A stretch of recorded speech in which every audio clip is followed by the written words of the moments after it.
Miracle Boy Boxing, ladies and gentlemen. I am your host, the one and only hosting Cruz, bringing you another exciting edition of boxing. Don't forget to hit and to like, subscribe to my channel. It's always greatly appreciated. Stay tuned.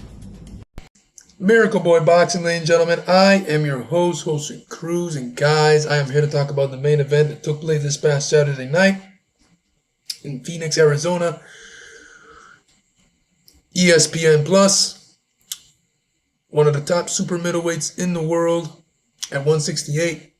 Tijuana, Mexico, 44 wins, 1 loss, 35 wins by KO. Former world champion at 154 and 160.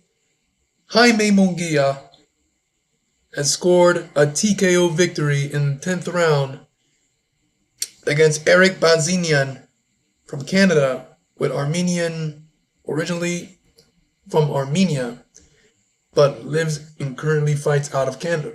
32 wins, no losses coming into the fight with 1 draw, 23 knockouts. Solid fighter. Good boxer puncher, good jab, good left hook. He's ranked in all organizations. He's ranked number 2 in the WBO. He's ranked number 7 in the IBF, and he's ranked 7 in the WBC and 4 in the WBA. So, you know, usually in comeback fights, you want to get a bit of a soft touch. This was not really a soft touch. This was like straight into the fire, in my opinion. Jaime Munguia fighting a young man, 29 years old, 32-0, undefeated, with goals and aspirations and dreams on his mind in terms of being a professional boxer, trying to get the best out of the sport, whatever the best the sport has to offer. And he went in there with a guy that's 32-0, hungry, ranked in all organizations, can box, can punch, determined. And Jaime Munguia did his thing, man. He did what he had to do in typical Munguia fashion.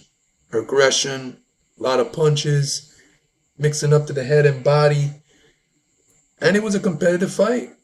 Erik had his moments, using his jab, using his counter left hook, using his 1-2s, his right hand, and making Munguia in spots work for this victory. Erik, of course, fighters with 0 on their record, they don't know how to lose, so they're going to give it their all and go down swinging, and that's what Erik did. And like I said, the fight was competitive, but Munguia, man, that's one thing Munguia, as tough as he is,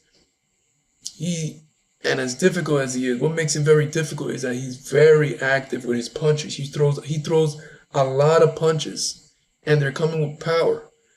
And that's what gets him decisions as well. You can be having a competitive fight with Munguia, but Munguia, you can land 1, 2, 3 shots, but Munguia's coming with 4, 5, 6 shots in a row because that's how he is. He's a volume power puncher. He's a volume box. He throws power punches in volume, and not only throws, but throws them with power. So he's mixing it up to the head and body. 1, 2, 3, 4, 5. He just letting his hands go, literally.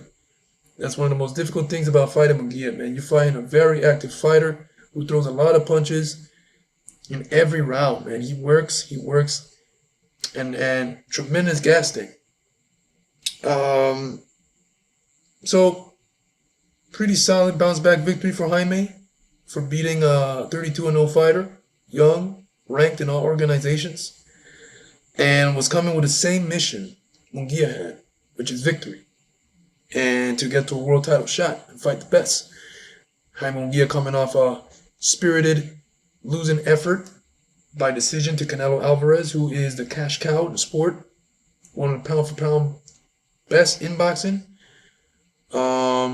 Future Hall of Famer, no shame in that.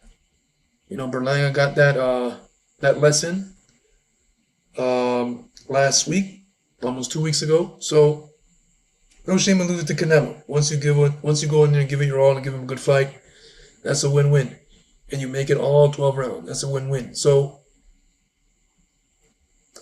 Jaime Munguia is back. 44 wins now, 1 loss, 35 knockouts on his way. Of course, the goal is to fight Canelo again, but he's going to have to go through a few more fights before that happens. Good fights for Munguia, I say, will be Munguia versus Plant. Munguia versus David Benavides. If David Benavides is gonna, if he wants to come back down to 168. Munguia versus Berlanga. That's a hell of a fight. Another Mexico versus Puerto Rico classic. And even for Erik, man, Erik is back. Erik will be back, man. He put up a good fight. Munguia.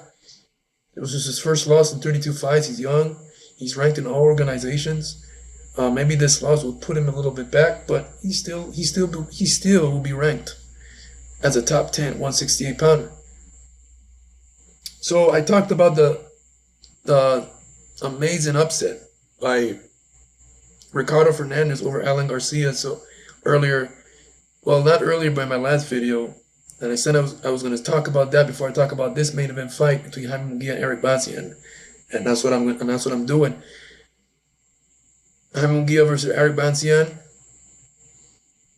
was a pretty good fight. Erik, did not back down, and before the fight, before the stoppage, man, Munguia landed a left hook, and Erik, he played it off well. Like, he remained the same. His facial expression remained the same. He kept both his hands up. Nothing changed. It's like when Erik got hit with the left hook, he tried his hardest to make it look like nothing. It didn't hurt him. It didn't affect him. So that way, Munguia don't sense that he's hurt. But Munguia sensed something that made him jump right on him. Because when he got hit with the left hook, I guess that was the plan, to make Munguia not jump on him, like pretend it didn't hurt him, because he literally, his expression didn't change, and he took it like it didn't hurt. When I saw that, I was like, I see what he was doing. But Munguia saw something, and I guess Munguia felt when he landed the left hook, it was so clean and flush that he just said, you know what, I'm gonna jump on him because I can punch. I got a good left hook. I landed on him pretty flush on the chin. I'm going to jump on him and see how he responds. So Erik tried that, and Munguia wasn't having it. So, yeah. And that was right. And then he went down in that same round, and that was the end of the fight.